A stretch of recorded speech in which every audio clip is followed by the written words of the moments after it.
Ei pessoal, boa noite. Diante de toda a repercussão que teve o jogo, né, a partida entre Internacional e Caxias, que foi disputada ontem pela semifinal do Campeonato Gaúcho, não tanto pelo que aconteceu dentro de campo, muito embora tenha sido um resultado surpreendente, né, a vitória do Caxias nas penalidades, após um empate em 1-1, mas em função do que aconteceu depois do jogo, e que está sendo aí noticiado hoje durante todo o dia. Já foi noticiado ontem à noite e hoje durante o dia continuou realmente dominando aí as manchetes dessa segunda-feira. Bom, acabou que a Federação Gaúcha de Futebol só soltou a súmula dessa partida hoje na parte da tarde. Então eu realmente eu preferi aguardar essa súmula, ver exatamente que elementos que seriam incluídos ali para poder fazer esse vídeo. No vídeo, na verdade, são basicamente três os principais pontos que eu enxergo aí relacionados aos fatos que aconteceram ontem. O primeiro seria em relação aos atletas expulsos, inclusive uma coleção de atletas que foram expulsos após já inclusive o apito final, né, após a conclusão da decisão de pênaltis em função da briga generalizada da qual participaram diversos atletas. Mas esse é o ponto que eu vou deixar um pouco de lado. Eu quero destacar nesse vídeo aqui as consequências do que aconteceu, especificamente em relação ao Internacional, ao clube, né? E também vou falar um pouquinho sobre a consequência disso para o torcedor, especificamente aquele torcedor que invadiu o campo com uma criança no colo, né? O que pode acontecer com esse torcedor aí na esfera disciplinar desportiva e também, que eu já adianto que não pode acontecer nada, e aí sim na esfera criminal. Então vamos lá, vamos falar um pouquinho sobre a súmula da partida, o que ela trouxe. Ela trouxe basicamente ali 2 pontos de observação. Eu vou fazer a leitura do primeiro. Informo que as ocorrências relatadas foram observadas pela equipe de arbitragem no campo de jogo. No entanto, devido à briga generalizada, clima hostil e segurança, não foi possível apresentar cartão vermelho no campo de jogo aos envolvidos. Bom, essa observação foi feita na súmula pelo árbitro para que ele pudesse fazer a inclusão de todos os atletas ali, ou pelo menos dos que tenham sido percebidos aí, que participaram de toda aquela situação. Então, no total, para precisar aqui para vocês, foram 1, 2, 3, 4, 5, 6, 7, 8, 9, 10 atletas que acabaram sendo expulsos da partida, sendo que 8 deles, né, foram expulsos aí.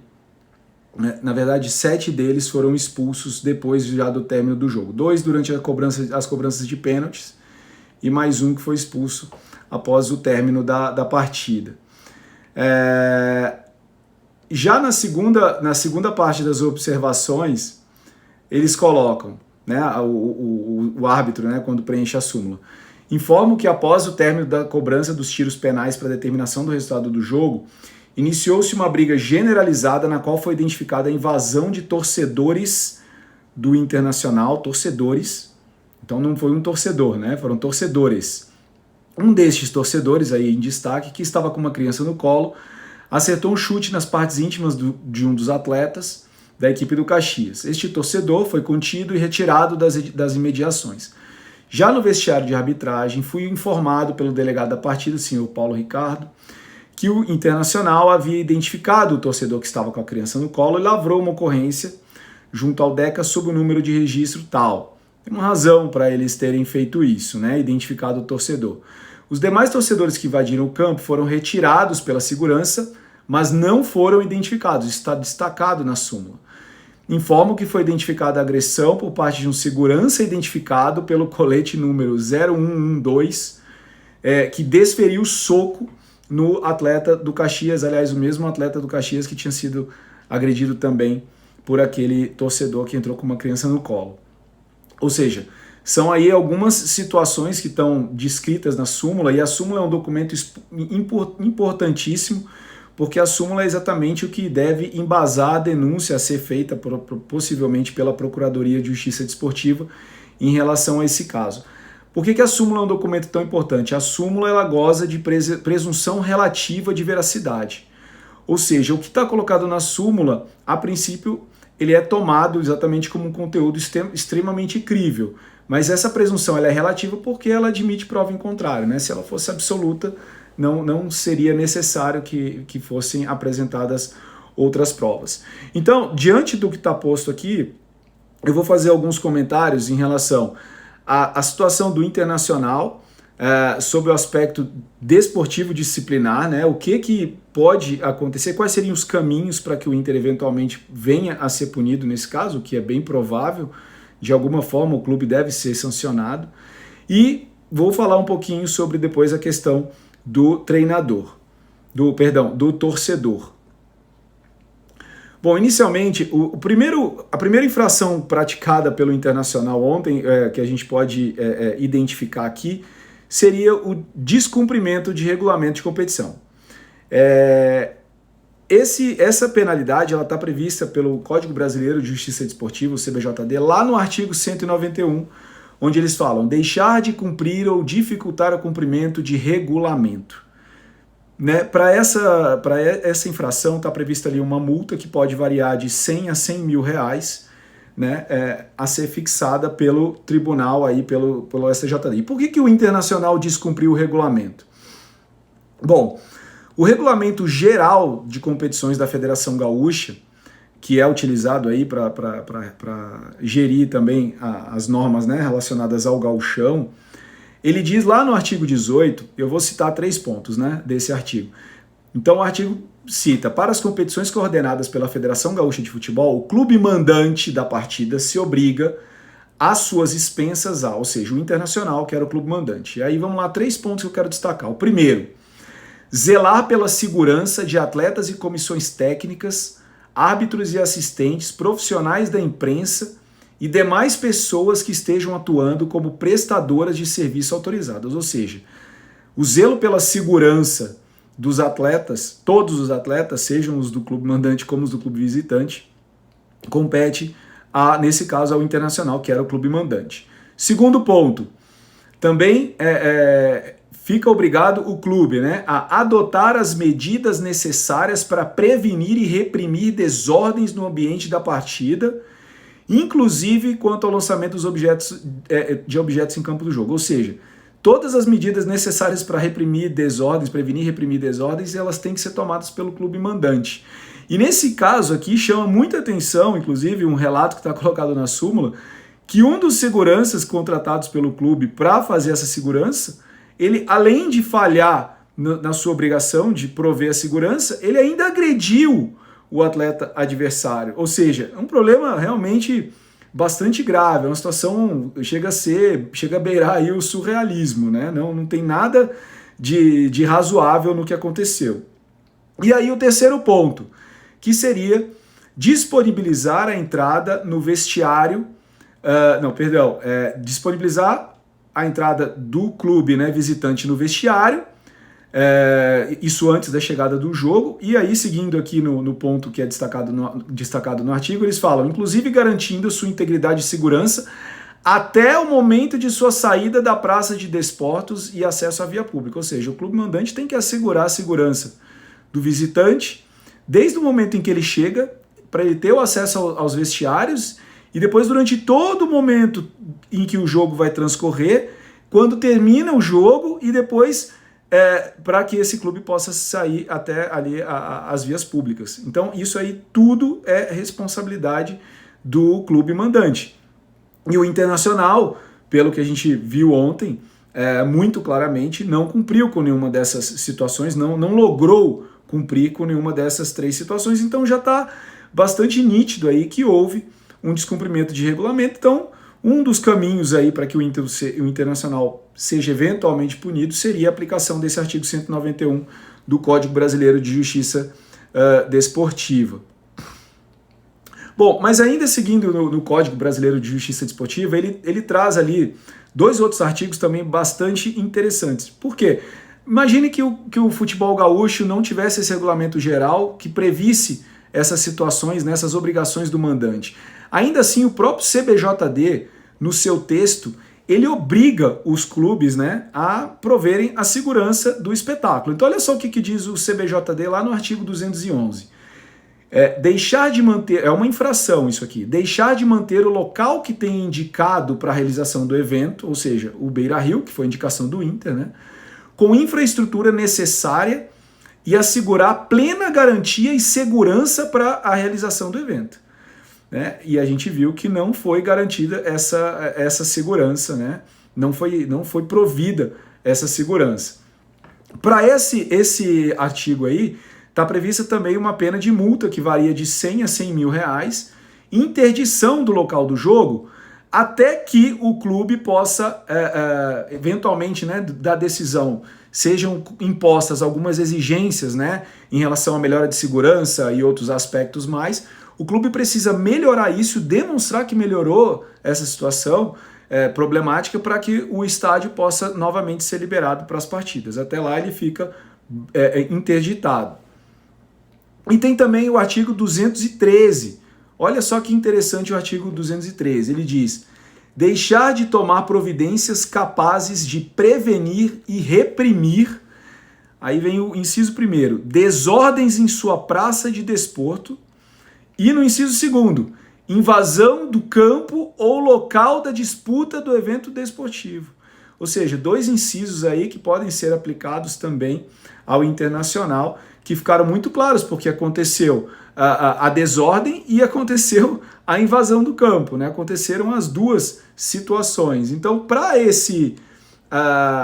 essa infração, como o Inter não tomou as providências, né, capazes de impedir isso e de reprimir a invasão, tem ali também uma pena de multa que varia de 100 a 100 mil reais. Mas aí vem o parágrafo 1º que ainda diz o seguinte: quando a desordem, invasão, for de elevada gravidade, e eu acho que ontem, ainda mais quando você tem, né, uma situação de segurança agredindo atleta, torcedor agredindo atleta, eu acho que tá bem notório que houve uma situação grave, né? A entidade de prática desportiva, no caso o Internacional, poderá ser punida com a perda do mando de campo, e essa perda de mando de campo variará de 1 a 10 partidas. Aí vem a pergunta: tá, mas quando que ele cumpriria essa pena de mando de campo? Normalmente o que acontece é que, como isso aconteceu no torneio do Campeonato Gaúcho, que é organizado pela Federação Gaúcha de Futebol, em regra, essa punição seria exatamente, até porque vai ser julgado pelo Tribunal de Justiça Desportiva da Federação Gaúcha. Então seria que essa pena venha a ser cumprida pelo Inter no próximo Campeonato Gaúcho ou em outra competição da qual a equipe possa eventualmente participar, né, organizado pela Federação Gaúcha. E aí, também no parágrafo 3º, eu queria chamar a atenção desse mesmo artigo 213, porque ele fala: a comprovação da identificação e detenção dos autores da desordem, com sua apresentação à autoridade policial competente, lavratura de boletim de ocorrência, exime a entidade de responsabilidade, né? Enfim, aí sendo também admissíveis outros meios de prova para poder eximir, fazer para que a entidade seja eximida aí da responsabilidade. Nesse caso, o Internacional, por isso que eles correram ali atrás de identificar o torcedor. Hoje já tem até notícia dizendo que o torcedor deve ser suspenso aí do quadro de sócios, né? Para fazer, exatamente para demonstrar que o clube tomou alguma atitude capaz de abrandar essa sanção. A questão é que a invasão de campo não foi somente daquele torcedor, e está bem destacado na súmula do árbitro que não houve qualquer tipo de identificação dos demais torcedores que invadiram o campo. Pelo menos até o momento não aconteceu essa identificação. Então, o clube realmente, de certa forma, ele se favoreceu da ideia, né, de que teve uma pessoa que foi o senhor lá que estava com a criança no colo, que chamou muita atenção o que ele fez. Então, peraí, vamos identificar esse senhor e vamos tentar aqui ver o que a gente consegue para eximir ou diminuir alguma penalidade que a gente venha a ter, porque está todo mundo atento ao que esse cara fez, esse sujeito fez, mas eles não não fizeram não tiveram qualquer tipo de atitude com relação aos demais torcedores, as demais pessoas que não deveriam entrar no campo e também invadiram o campo, né? Então isso também deve ser considerado. No meu entender, é muito complicado que seja abrandada a pena em função simplesmente da identificação desse torcedor, até porque esse torcedor ele não foi nem identificado especificamente pelo clube, né? Esse torcedor, as imagens, tudo que foi feito realmente já demonstrava quem ele era, né? Tem imagens muito próximas ali, não seria difícil que essa pessoa fosse identificada. O trabalho do clube aí tem que ser de identificar outros torcedores, ou na verdade o ideal é que identifique todos os torcedores que invadiram o campo naquela partida, após aquela partida, e aí sim tome as atitudes, né, de apresentação à autoridade policial de todas essas pessoas, né? Bom, até porque torcedor que invade campo, né, tá cometendo crime. E aí agora a gente passa a falar um pouquinho exatamente sobre o torcedor que ficou famoso por invadir o campo com uma criança no colo e agredir um jogador do Caxias, né? Porque quando o torcedor ele compra o ingresso para uma partida, ele assume ali um contrato com quem está vendendo aquele ingresso, né? E esse contrato ele é regulado ali no Estatuto do Torcedor. O que diz o Estatuto do Torcedor? Lá no artigo 13A, são condições de acesso, determina diversas condições de acesso e permanência do torcedor no recinto desportivo.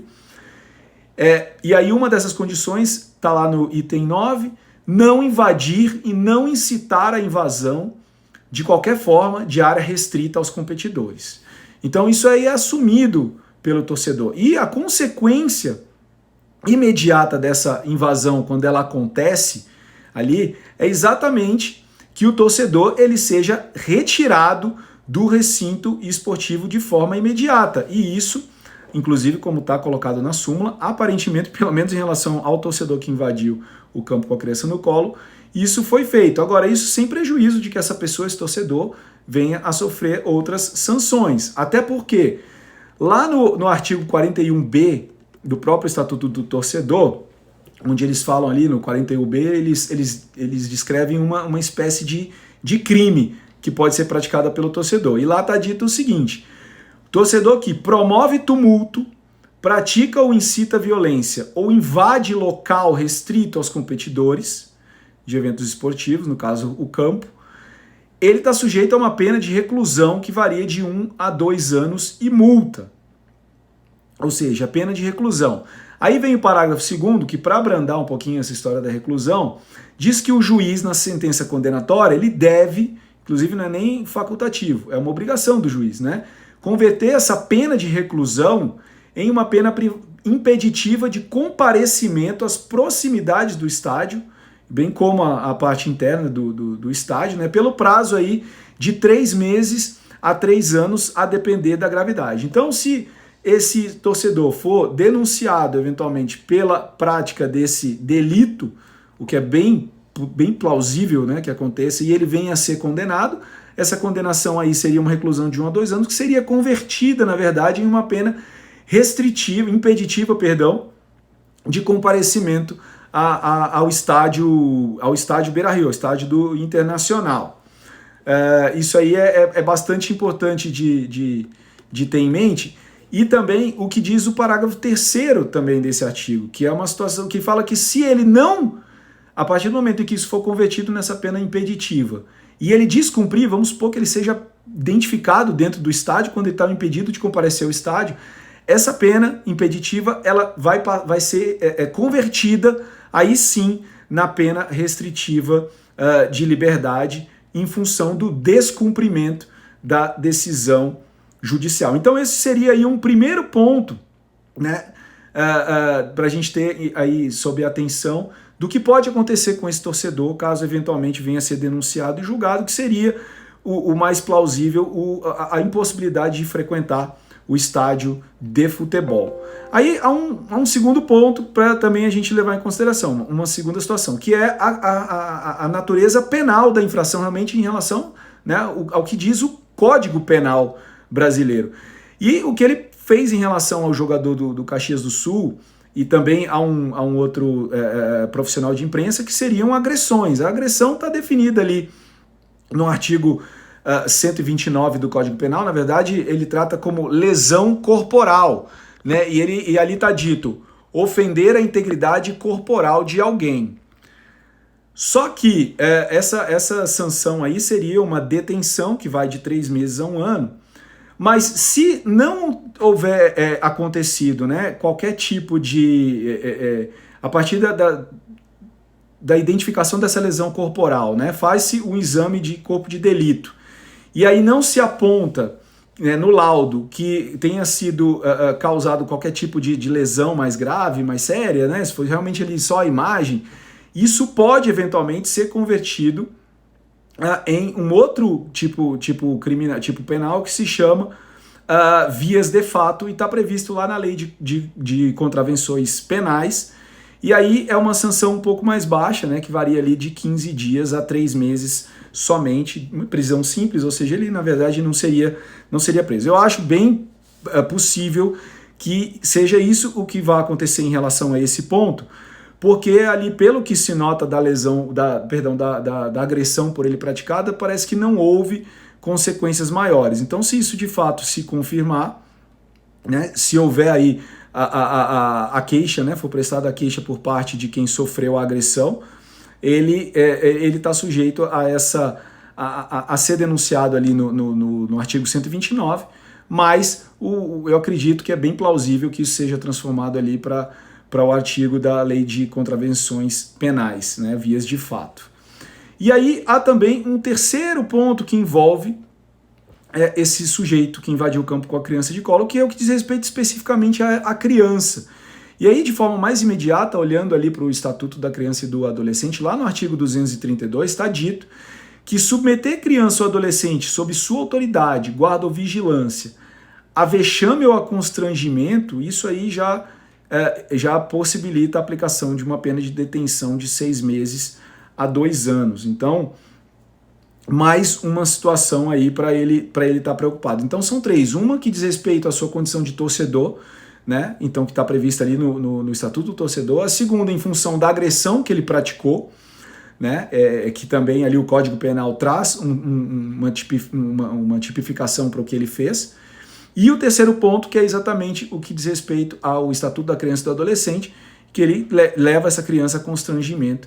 Então, no mínimo, seriam esses 3 pontos aí para serem tratados na esfera criminal. Lembrando que na esfera disciplinar, na verdade, esse torcedor ele não praticou nenhum ilícito. A gente tem que considerar que o Código Brasileiro de Justiça Desportiva, que é o diploma que trata das infrações disciplinares do esporte, ele estabelece lá quem são as pessoas jurisdicionadas, ou seja, as pessoas às quais o código diz respeito.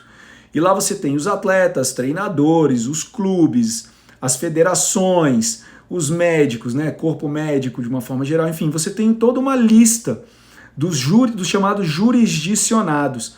E ali não entram os torcedores. Então, de fato, o torcedor, ele, nesse caso, vai ser tratado realmente na esfera comum, eventualmente também na esfera civil, se houver alguma situação aí que mereça outro tipo de reparação, mas não vai ser tratado na esfera disciplinar.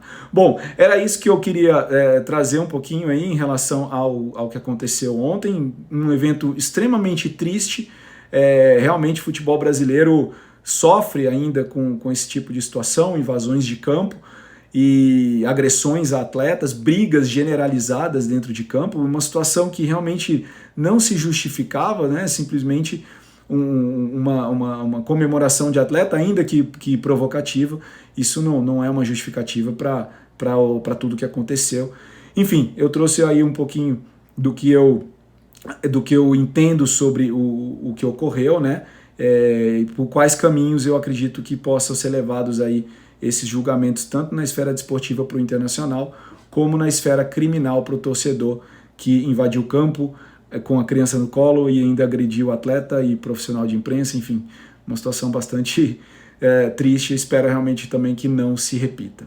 É isso, pessoal. Um forte abraço a todos.